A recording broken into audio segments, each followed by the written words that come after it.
Hello, everyone. I'm Mimi Lichtenstein, and today on Adventures in Luxury Travel, I have the pleasure of having Steve Wilson on to talk about one of our favorite topics. Steve, welcome to the show. Thank you, Mimi. Pleasure to be here. So happy to have you. So Steve is a British person, if you haven't noticed by the accent already, and he and I both love the ideas of sabbaticals. We've both gone on sabbaticals, and we both love inspiring other people to go on sabbaticals. So today we're going to talk all about answering some of your questions, a little bit about what are the different things that you need to think of and the different types of sabbaticals you can go on. And Steve, would you give us a little idea before we start? What got you into this business? How did you start planning sabbaticals for other people? Yeah, absolutely. I mean, it is the ultimate niche in a way, and not just in our industry, but in any sort of job. And I had a brief career in banking, and at the same time, I also had a love and passion for Latin America. And the banking side wasn't going so well, and so I took an early leave from that and set off to explore every country by land in Latin America, starting in Mexico and Cancun, working my way all the way down by land and then by water between Panama and Colombia, and then all the way back up again. So it was a full circle, and that sort of planted the seed of these long extended journeys and what happens with them, the pros, the cons, the challenges, and the sheer enjoyment. And then I came back from that and thought maybe this knowledge could be useful. And I started travel planning. And what appealed more than everything was the long, complex journeys, under the umbrella of sabbatical. But it certainly also fell into the sort of categories of workation that we're talking about nowadays, and anything that was different to the norm or that standard 1-2 week kind of break. And nearly 20 years down the road now, I'm still doing that. Love it. Well, I think we're both fortunate to be able to love what we do and help other people do things that we love to do. So if we think about the different reasons that people might take a sabbatical, for you, it was departure from one career and sort of going out, maybe searching for what's next. What are some of the other reasons that you've had clients or that you know of that people have gone on sabbaticals? Well, I guess the original one was with a work hat on. So it was a long, complex journey, but he was a landscape photographer. This is one of the very first ones that I ever worked on. And he wanted to reach the cardinal points of the Americas. And I worked with him on 3 different journeys through Latin America, which took him to the southernmost, easternmost, westernmost, northernmost, and any other extremity that you could find within parts that were, it was pre-Google Maps. So it was more challenging, but also in a way more interesting to plan, because you truly had the most detailed, extensive map out on the floor of the office, trying to find these points that had come through on a 25-page fax, which at the start, when the planning first kicked off with this, we weren't sure if it was a bit of a joke or a wind-up, but it wasn't. It was deadly serious. And so, the purpose of that trip, which was sort of 3 trips of about 2 months each, was getting to these most remote parts of Latin America. Mm-hmm. That was a unique example, but in most cases, I wouldn't say it's a common trend, but it's a slightly growing trend within certain industries, certainly in the UK.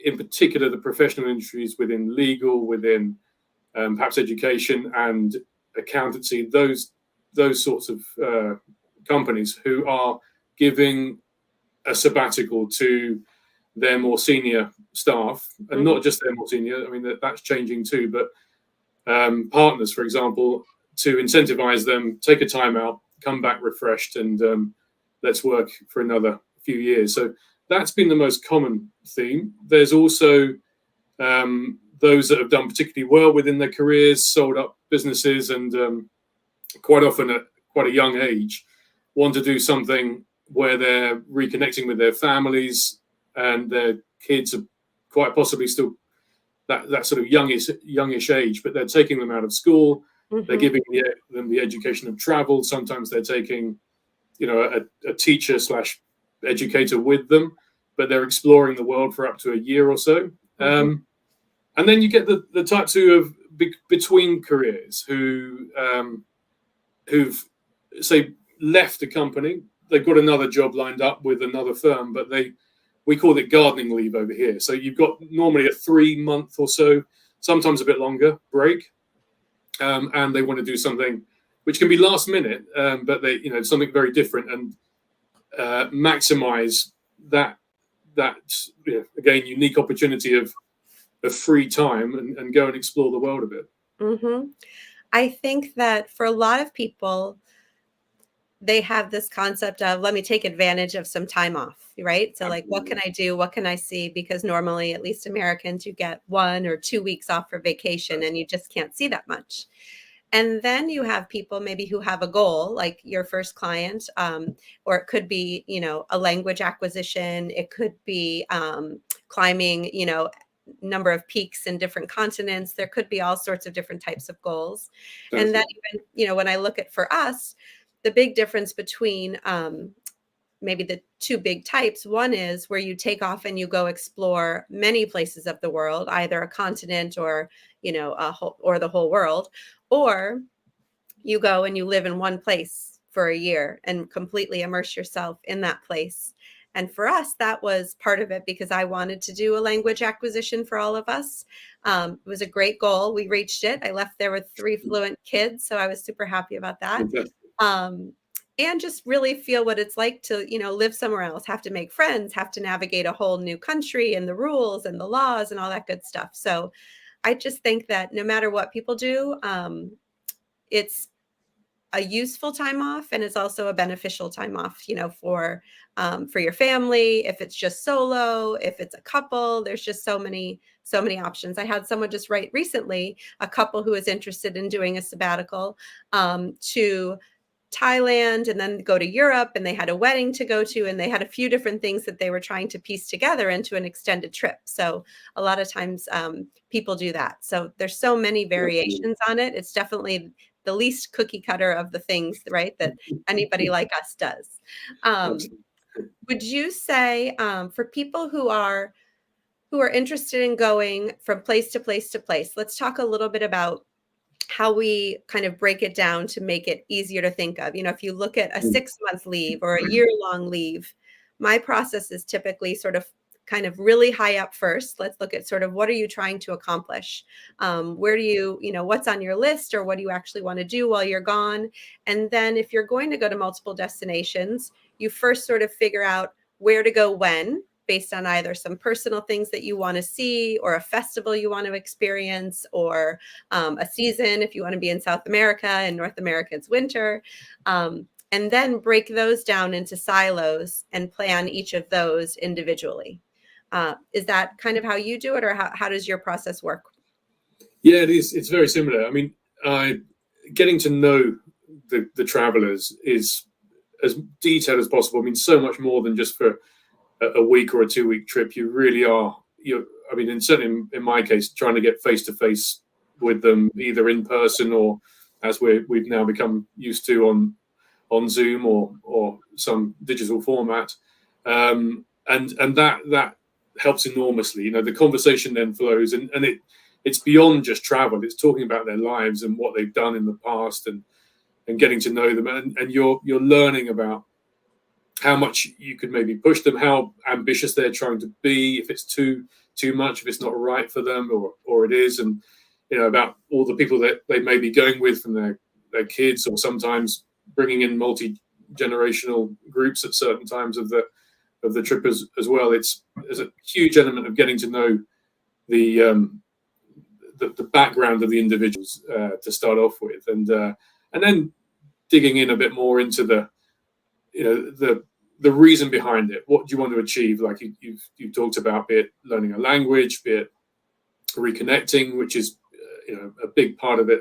I've found where they're perhaps overworked, somewhat exhausted by what they have been doing for X number of years, and looking for a bit of a life change. It's not in criticism of what they've done and achieved.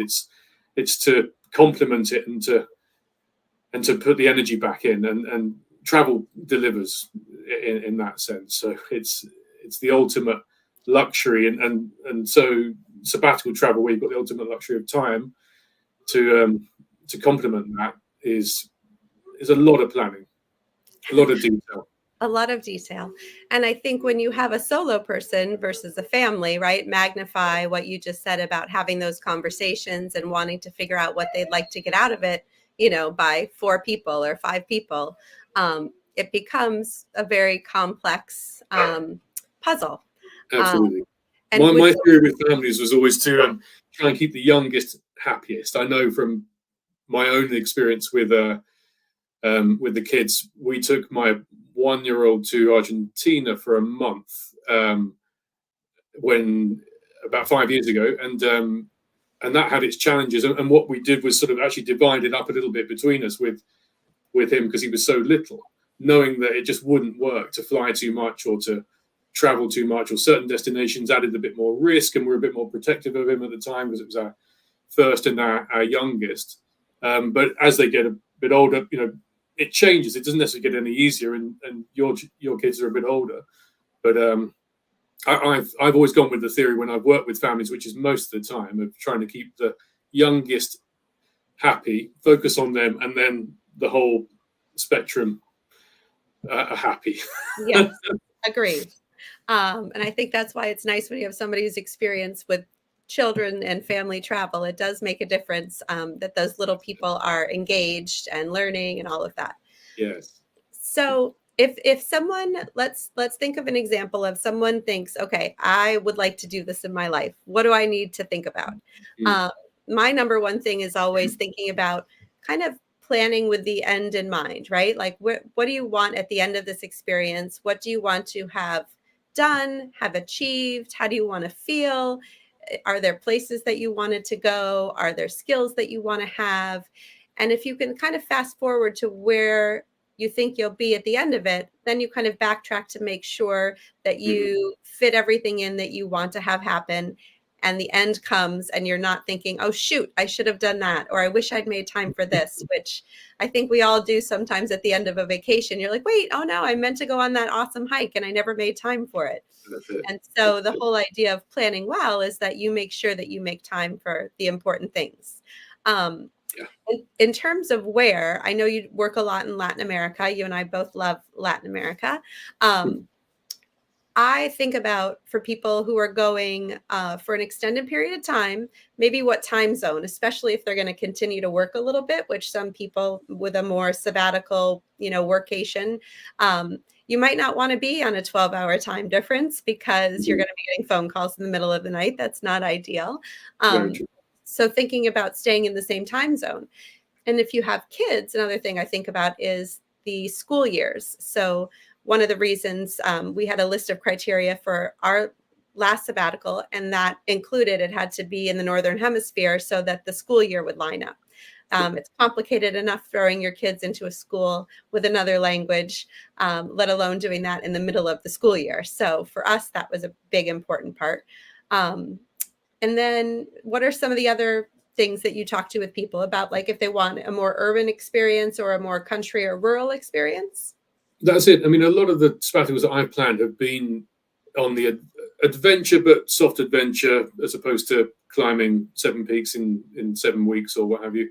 But they've been moving. And I always find that the bucket list is huge, and people think that that's easily perhaps to achieve within X amount of time, be it a few months, be it 6 months or a year.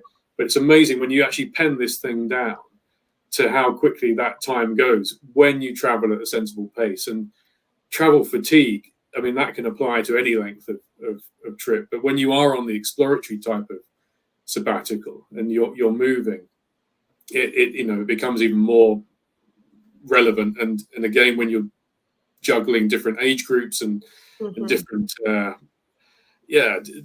different fitness levels, different mentalities, it's a real old battle, and it's exhausting travel. It's the daily life and the daily grind of the traveling takes some adjustment. Would you say, I mean, a lot of times when I'm planning trips for people anyway, I talk a lot about what's the pace of travel that you like. Mm, If you have teenagers, perhaps you don't want to sign up for some adventure that starts at 7 a.m. And most people wouldn't want to change hotel rooms, every night for 2 weeks straight. And yeah, so having that same conversation when someone's going on sabbatical is important because it does get exhausting packing and unpacking and, schlepping to the absolutely. airport and going through Yeah, security and all that stuff. So yeah. really I thinking always about think you need there's some significant chunks of the trip which you need some downtime planned in. Ideally at the very beginning. When you often people start a sabbatical and they're coming off the back of a pretty heavy workload, be it ending a career, be it taking a career break, be it selling a company, whatever the reason, and you've been working flat out. You need ideally to head somewhere relaxing, be it in the hills, be it on the coast, be it somewhere calming that isn't perhaps a buzzing city where you've just left, um, to just unwind, get into the time zone, get into the way of life. It's a big challenge to disconnect digitally. I know I've tried it myself, and yeah. I really struggle with it, and missed it in a weird way. Despite we sort of say we want to use these things less, but Mhm, so I think the start of a trip and chunks within every so often when you're on these exploratory trips, and again at the very end of the trip, where you've got time to reflect, look back, and hopefully think that you've achieved what you set out to do, and mhm, it really did tick the box. That's a big key part with the pace of the planning. mhm. And your comment on exploratory trip made me remember, again, we stayed in one place in Madrid, but I went over maybe 6 months in advance to go Mm, scout out schools, to scout out mm, neighborhoods, even look at a couple of apartments. And so I think I called it like a reconnaissance trip. Doing something like that, if you are planning on staying in one place, I think is a great idea, yeah, particularly if you haven't spent an enormous amount of time there, just to get a feel for where you want to be. Um, so and I would. especially when you're moving to live somewhere, like in your case, to make sure it is right for your family and your children. Mhm. And so for the kids, having a pace, like you mentioned, balancing, which again, I do with even shorter trips, being in a city, an urban environment with being in the country or a more relaxed environment, because just that energy, that balance, I mean, to hop from, Hong Kong to Paris to New York to Shanghai to, Nairobi, like that's a lot of, It's a chaos and long time. urban. Yeah. Yeah, So definitely balancing those two things out is helpful, I think, for everyone, in particular, the kids. indeed. And when you're moving in that way, it's on the planning side, it's working out what's going to work better from a time change difference. Because certainly some of the trips I've planned have been cross continental, and it will work better going in one direction Mhm, versus another, depending on where you're living. mhm, So that you adjust more easily each time. And I know that I've had a family some years ago now start in South America, and then they went around to Southeast Asia and Indonesia and that part of the world, and the adjustment was a challenge, to put it mildly, right. and especially for the kids. And you also need to think about clothing, right? Appropriate clothing. So you might be Indeed, shipping boxes home or having things shipped to yes, the you. logistics. So it's Yeah, always good to have a friendly person at home who's ready to send you gear that you might need for. I know on our trip, my husband actually didn't live with us over there. He just came back and forth every month and visited. And so at one point, we went skiing in Switzerland, but we had no ski gear with us. So he, carried over a bag of all of our ski gear on one of his airplane rides. So it is nice having that person who can just even ship you things for different places. yes, absolutely. And would you say when people are, let's talk a little bit about like logistics and healthcare and all that sort of thing. Um, when you are going abroad, travel or not travel insurance, but health insurance is Mm, important, right? Healthcare is different in every single country. So yes, in a situation where you're staying in one country, it's kind of easier. You figure it out, you get health insurance for that. But if you're hopping around the world, there are different types of insurance that will cover you. And yeah, given you never know what's going to happen, trust me, I've heard of lots of crazy things. So you want to make sure that you have some sort of healthcare coverage for where you are. yeah, 100%. The more comprehensive, the better, and it'll be a big expense, but when you're, as you say, you're going from to different countries and with hugely different healthcare systems, it's a key expense. You can be juggling altitude, you're juggling different the climate zones between jungle and coast and what have you, and the unknown of travel is accentuated by the sabbatical Mhm. style trip, and so having that type of proper insurance is key. And I just look at even two friends of mine a couple months ago. One was in Hawaii, stepped on a sea urchin. Another one was in Thailand and got stung by a box jellyfish. Yeah. You head out on vacation not thinking these things are going to happen, but no matter how smart you are and how good you are at avoiding tragedies, they just happen. No, and in particular in the current times we're in with the dreaded COVID complications, and that has brought a different challenge, and actually, that in the current era, I'd say for sabbaticals, typically speaking, is to be a bit less ambitious than you perhaps would have liked to have been a couple of years ago, and Mhm. because of those sort of health risks and the complications with border crossings, with visas, with changing rules and regulations. I think in the current era, sticking to one country and going deeper and more immersive, and or a region where there's a sort of mutual understanding between each small country, and hopefully a fairly friendly, reciprocated approach between border crossings. That would be my advice at the moment, rather than trying Yeah. to take on the world. Be less ambitious. Well, I agree with you. I think that's great advice. I'll also say that some people have this dream, as I did, for living abroad or perhaps going on an around the world trip. And depending upon how much time you have, even though the dream is to go around the world and you might actually do a circumference of the world, you could also leave out one continent and know that later on you'll go back to that on a big Definitely. trip.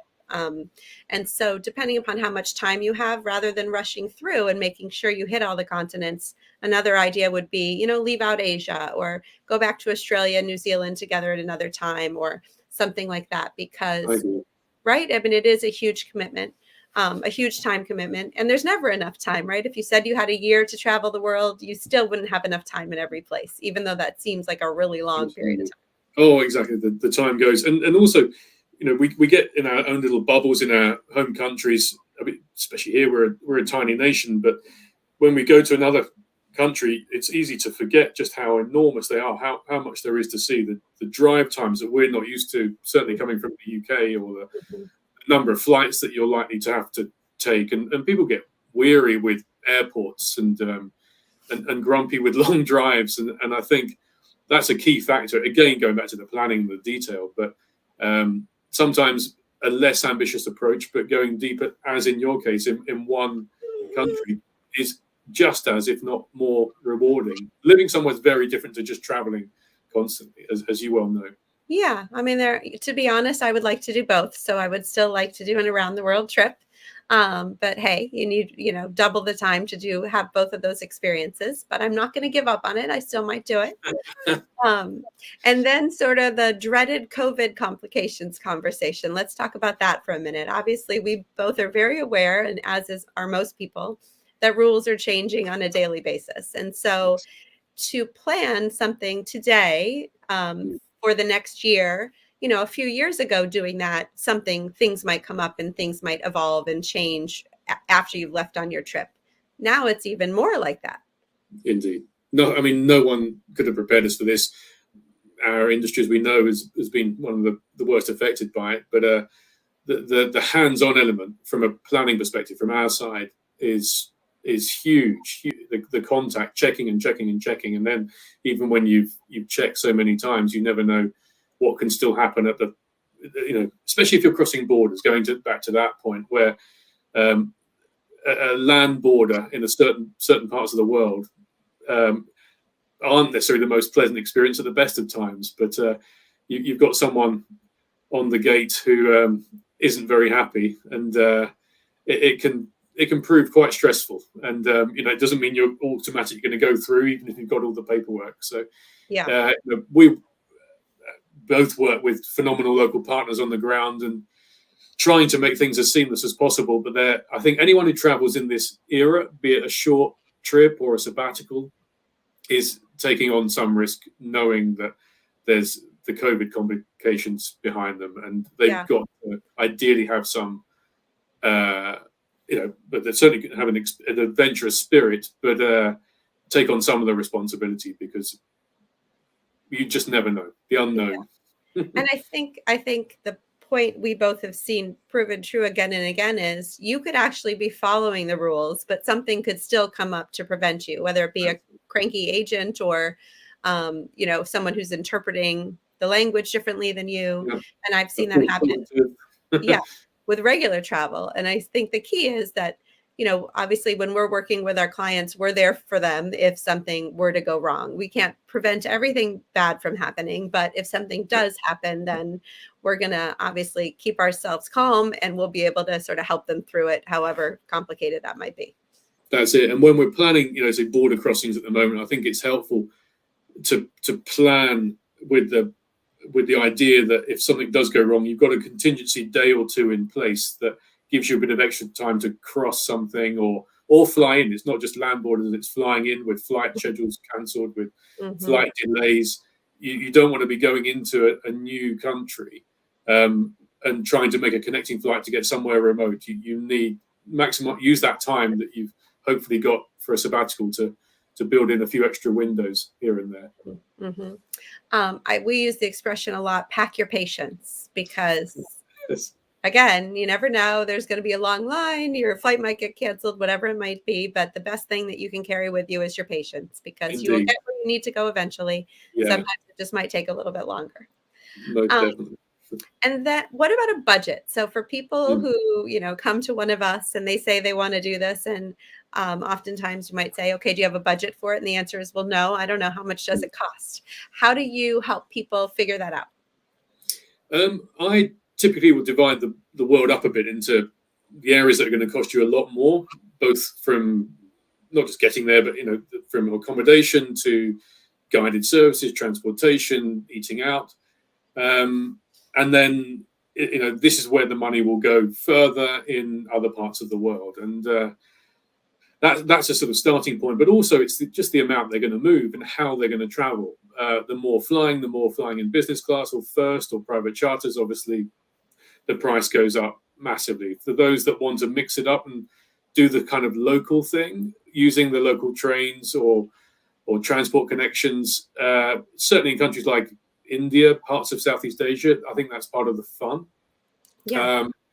And that helps budget go a lot further. I think in your case, with what you did, where you're living somewhere and you've contracted a home for a while, that helps to manage budget far more than moving every 3-4 days or week, when you're booking just hotels and you're eating out constantly. And being the more independent you are, the more your budget stretches. I would agree with that. And it's similar to a regular trip that we might plan, right? So you have your big chunks of accommodations, experiences, and transportation. And so you can have different levers, right, for making those go higher and lower, depending upon exactly what you're looking for. But a lot of people, if you are going to spend, let's say, a month solid in a place, you can do an apartment rental instead of staying in a hotel. And, yes, going out is half the fun, but maybe you don't have to go out to eat for breakfast every day. You can just have that in your apartment and then, go out for fun lunches and dinners. But it gives you that a little bit more of a balance, especially with kids again, right? They don't want to live out of a hotel room in a suitcase for a year. That's for sure. No, and I agree. And you want some normality to life as well when you're on the road. And so the simplest of things, I call it the cheese sandwich evening, where the simplest pleasure of a basic, ordinary cheese sandwich, it can be something similar that someone may crave, rather than eating out in a restaurant.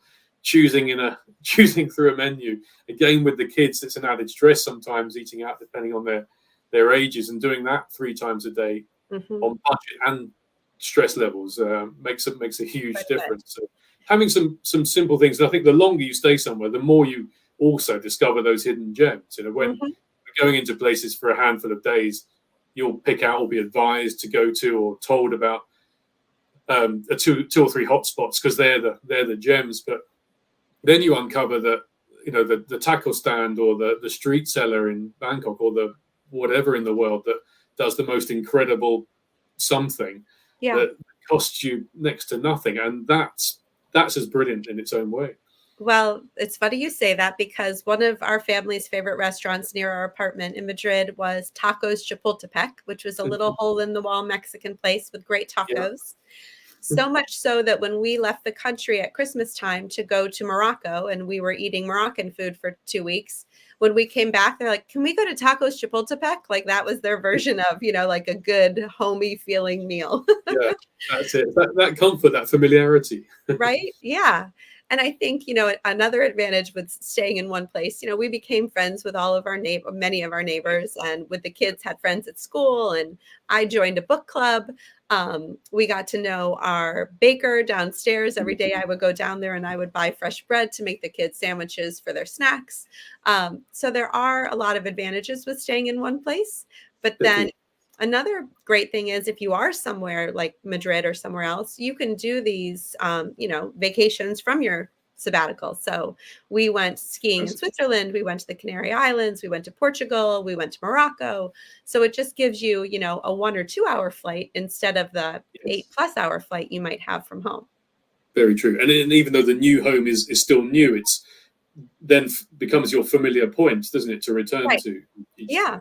And so that could be done, even if you're staying in a place for a month and you want to go a weekend away, you keep that place for a month. So you have, Yeah, some continuity, and you only pack your weekend bag and hop on a train and go somewhere for the weekend and then come back, that's which it. I think is a great way to do it too, because you just don't feel like you're moving as much. Yeah, I agree. I also think in those sort of circumstances, when you've made, say in your case, Madrid home for a while, you because you're new to it, because you're foreign within this new country, you tend to make a bit more of an effort to converse differently, or interact more with the local baker or the butcher, whoever it might be, in a Yeah. different way to possibly at home. I know, my hometown here, we don't have that kind of relationship with local suppliers or shops or this and that and restaurants. Mhm. But from my experience when I've lived in different countries around the world, I've had those go-to and these random relationships that you've got to know these people, Yeah. um, because you do make a bit more of an effort, and in particular when the language is different, and it challenges you. Yeah. I would say it's 100% worth it. We'll share some pictures in a minute of some of your and I different experiences. But for us, I lived in a small apartment building and I made chocolate chip cookies and brought them to my neighbors. And this one lady, Pilar, was adorable. She didn't speak any English at all, but she said to me in Spanish, I feel like you're an American right out of the movies, like bringing me a plate of chocolate chip cookies. So it is funny that you kind of bring your home ways of doing things, to a different experience and That's in another culture. And they're like, wait, who are you? Like nobody brings cookies around to their neighbors in Madrid. Um, it. so it was just kind of a funny experience. And she actually then made me some Spanish sweets and brought them up to us. And then we made some for our other neighbor. And then she taught me, she's from Venezuela, how to make empanadas. And then my other neighbor, he taught us how to make a proper Spanish tortilla. And so there was a lot of interchange. I think I made him banana bread and I made them pulled pork sometime. So it Mhm. was just a really fun intercultural experience that you can have when you develop relationships with people that could happen in a month, but certainly will happen in a year. In a longer time. Yeah, most definitely. I mean, I part of my big trip through Latin America was to spend some time giving back. So I would make it somewhere home for a while every few months or so. Just again, go back to that travel fatigue, and I spent a lot of time in Granada in Nicaragua, and it's going back, some time now. But I ended up working with a lady who was known as the local baker, but she'd make these little empanadas, and then go out and sell them on the buses. And I spent time working with her, talking to her for day after day after day. And on one occasion, had made her, we call it bangers and mash over here in the UK, but sausages and mash, the most un-Latina, un-Nicaraguan meal you could ever have. And they're watching me make this thing on their open wood fire with slightly bewilderment, and they ate it politely. I'm not sure if it was to their taste, but again, it was a brilliant cultural interaction, and Right. one of those special moments you share.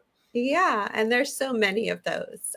Okay, before we flip through a couple pictures, getting back really quickly to the cost conversation, Hmm. balancing out that Southeast Asia, more rural places, they're a little less expensive. Then on the opposite side of that, there's some big splurges. So if you're Yes, going to incorporate a safari, for example, or you want to go to the Galapagos, what are that's some it. other ones like that you would say would be on the splurge side?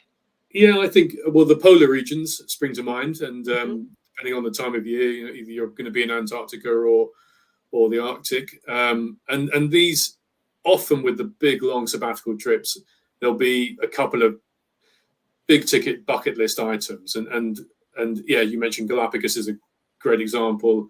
The safaris in Africa, um, the polar regions. I mean, and just general travel. I mean, there's some particularly expensive ranches in the US, as you well know, but they can be a real treat stay for someone who wants that in between doing some perhaps wilderness camping, or they've done the simpler home rental, apartment rental.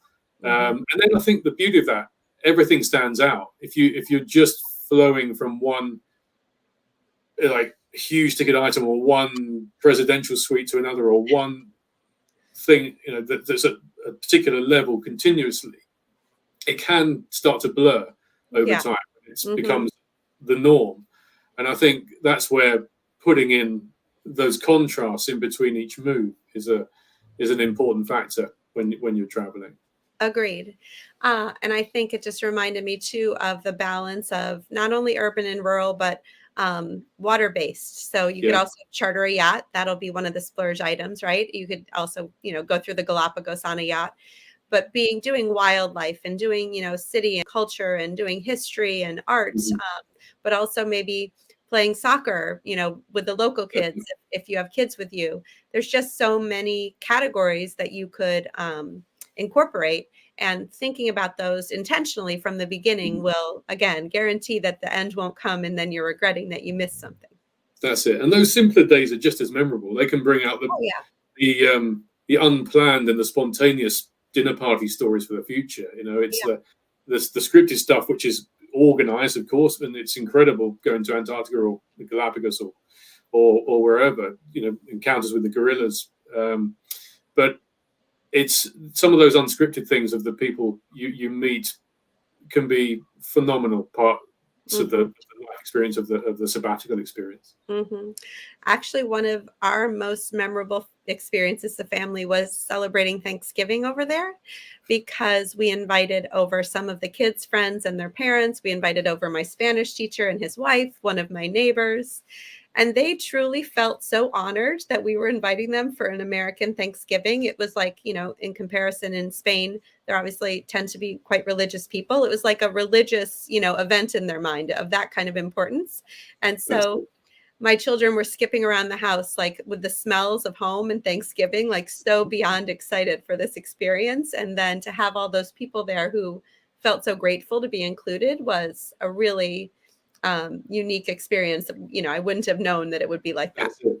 And those people you quite often it's end up staying in touch with. I know people I Oh, met decades ago from different trips, especially the long one. And you'd run into them when you're on the road. You'd run into them a few times. Say, hang on, we need to chat, and then you get to know people in a really different way, and share moments when you're on the road with hmm. strangers who become friends for the long term. Yeah. Okay, so let's flip through a few photos just to reminisce about some cool experiences. You sent me a few. Tell us a little bit about, for the people who are listening who aren't looking at the photo, what are we talking about here? So I've given the example of the Guyanas in South America, in the northeastern tip, which are probably the least visited countries in the whole of the Americas. Mm, So French Guiana, Suriname, and Guyana itself.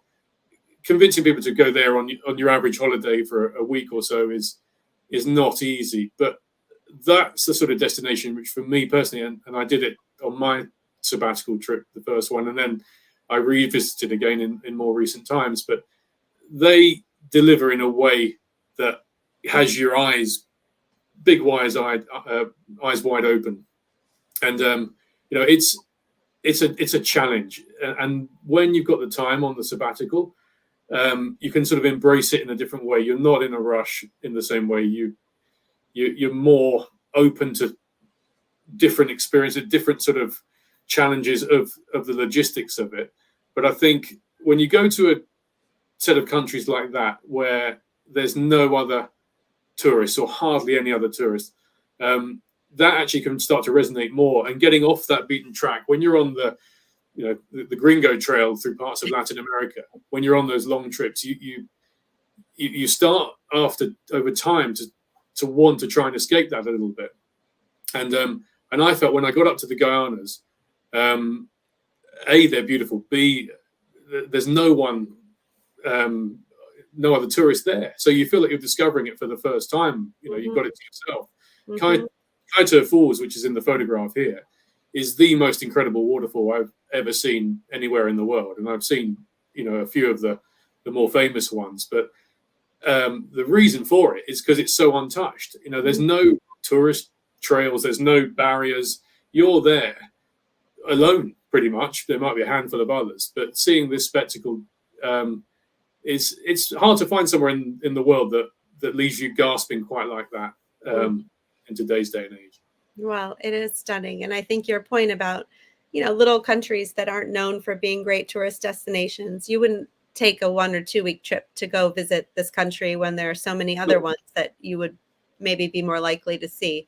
But taking the time to actually go see them is impactful and worthwhile and unspoiled for sure. And totally unspoiled, yeah.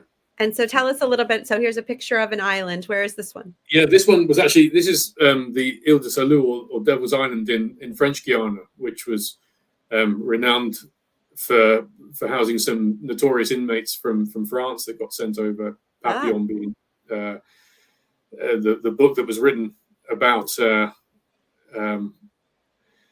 one of the inmates back in I forget the year. But the stay there, to visit this sort of island, again, you'd never do this on a normal holiday, but on a sabbatical sort of trip, getting out to Kourou, which is the starting off point or jumping off point. You've got the European Space Station. Seeing that and seeing the control room of everything that goes on is pretty incredible. And then you head out to the Ile de Salut and tour around. You see the camp, you see the prison quarters, you see the guards' rooms, and it's pretty out there. Well, it looks like it, but what a unique experience. And so this one, you'll maybe give us a little description of the photo. This was a simple village life in Suriname, in fact, where you could, we actually stayed on a little plantation in Frederickscourt, which is outside the capital of Paramaribo, and taking a little bike ride to potter through the villages, see the local life, do the simple things like buying a snack and a drink, chatting to the locals. For me, that's traveling, and that really comes through in those sabbatical longer trips where you're unhurried, you're not in a rush. This was completely unscripted, and I think it allows you to refocus a little bit. You see how the locals are living there. The pace of life is slower, and we talk a lot about slow travel. We talk about slow living, slow food, slow everything. But do we practice it that much? It's hard to with work and life as it is in our countries. But I think sometimes thinking back and reflecting on some of these travel experiences, it leaves some positive thoughts in your mind. Mm-hmm. And I will add that I will link to your website in the show notes, but I love the name of your company, Linger. Thank you. Yes. Yeah. It's perfect for slow travel. And to have to have these moments where, again, right, you said buying the snack. I mean, my kids loved going to the same little snack shop on our street every day and, buying a drink or candy or whatever. And it's just a fun contrast to your experience at home.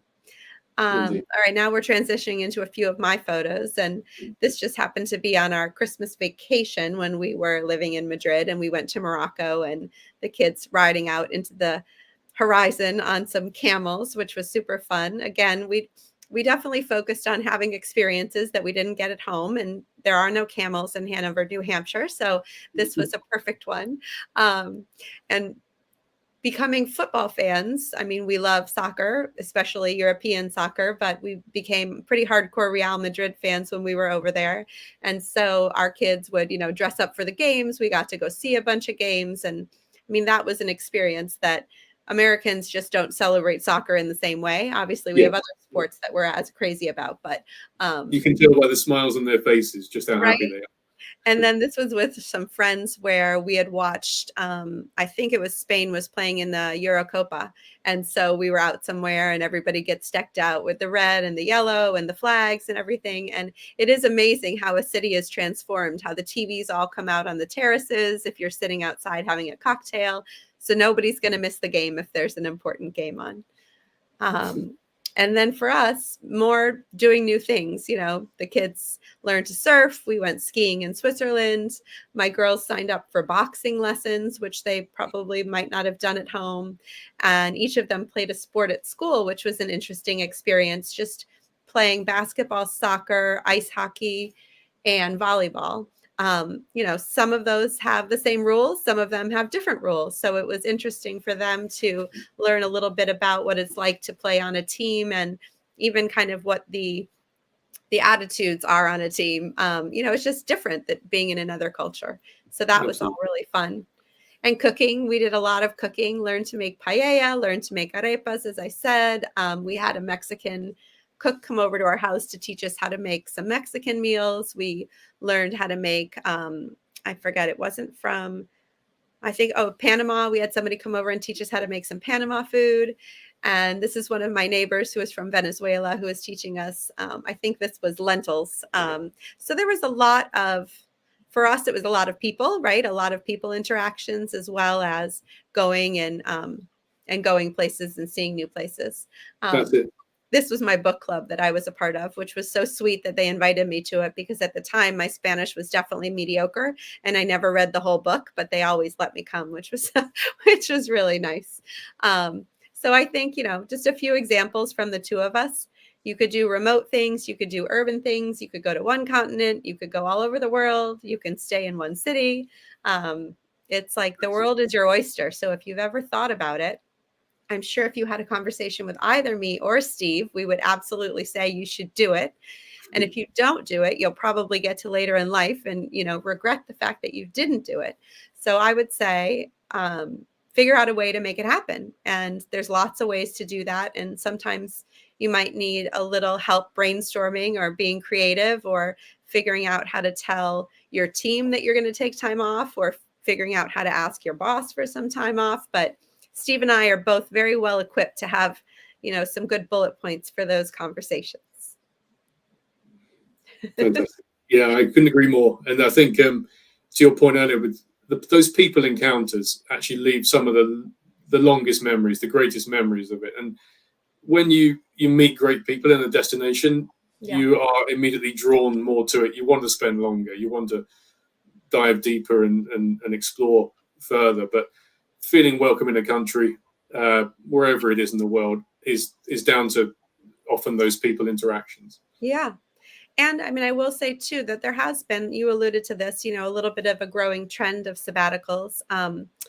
DJ Dodana, he has a project called the Sabbatical Project, which if anyone's interested, they should definitely go check out. And I think that there are quite a few companies. You mentioned the professional service firms, law firms, accounting firms, finance firms, and even more progressive regular companies and some tech companies who are promoting sabbaticals because they are an important part of taking a break from somebody who has, a huge workload, who has a lot, is coming off of a year of, maybe a huge project or something. And if they want to keep people for the long term, giving them perks like this is a big benefit. Absolutely. Yeah, I think there's far more awareness of that now with, the wellness benefits, is huge, and the burnout is one factor with work. It's not always the case, but just acknowledging a bit more that work-life balance and breaks in between with a lot of stressful jobs can Mhm. be hugely beneficial to the company as Yeah. well as the individual. And I think I love the phrase where there's a will, there's a way. Sometimes people think about this or dream about this as I did, and there was just never an opportunity to go. My husband didn't want to take a year off of work. This is a Yeah, great example. So I waited and waited. And then a friend of mine went on a sabbatical. And the second year, her husband came back here to go back to work, and she stayed with her kids. And the light bulb went on. I was like, wait, you can do that? Oh, how about that? So I proposed it to him, and we went without him, and he just came to visit every month. So, would I have preferred to have him there the whole time? Absolutely. But if I'd yeah. waited for that, it never would have happened. So sometimes you Made have it to work. be creative. Yeah. And then lastly, I wanted to ask you about, I know both of us have a friend, and there are multiple books that have been written about people's sabbaticals, but I have a friend, Charlie Whelan, who I actually interviewed on the show many moons ago. And he wrote a book called We Came, We Saw, We Left, which is a highly entertaining tale of his escapades around the world with his family. He had teenagers and college kids at the time. So I will link to that in the show notes too. It is a really funny and inspiring story. And I think one of your friends also wrote a book. Is that right? Yes, well, a client started out, and we got to know each other well. But he was a partner in a law firm, and he was heading to the States for his sabbatical. So this was more a 2 to 3 month long trip.